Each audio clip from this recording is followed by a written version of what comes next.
අද මම කියලා දෙන්න යන්නේ ඔයාලගේ ඩෙස්ක්ටොප් එකේ මෙන්න මෙතන තියෙන ඇප්ලිකේෂන්ස් අයිකන්ස් එහෙම කොහොමද ලොකු කරන්නේ කියලා. ඒකට අපිට ඕන වෙනවා කීබෝඩ් එකේ control key එකයි shift key එකයි number key එකේ 1 2 3 4. එතකොට right side එකේ තියෙන number key එක නෙවෙයි F keys වලට යට තියෙන number key එක තමයි මෙතන use කරන්නේ. ඒ කියවනම් මම right side එකේ තියෙන number key එකේ 1 2 3 4 use කරා ඒක වැඩ කරේ නැහැ. ඉතින් F1 F2 F3 F keys වල යට තියෙන number key එක තමයි මම use කරන්නේ. එතකොට දැන් මම මුලින් control එකයි shift එකයි 1 එකයි click කරනවා. එතකොට icon එක මේ ගානට ලොකු වෙනවා. දැන් 2 එක click කරලා බලමු. control shift 2. එතකොට තව පොඩි වෙනවා. දැන් 3 එක control shift 3. එතකොට තවත් පොඩි වෙනවා.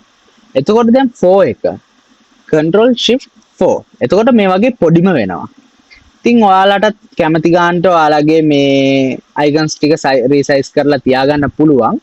ඉතින් මේ වීඩියෝ එක ඔයාලට යූස්ෆුල් වුණා නම් මේ වීඩියෝ එක like කරන්න, share කරන්න. මේ වගේ තව ඉන්ටරෙස්ටිං වීඩියෝස් ඉස්සරහට බලා ගන්න SAY Tech Academy එක follow කරගන්න.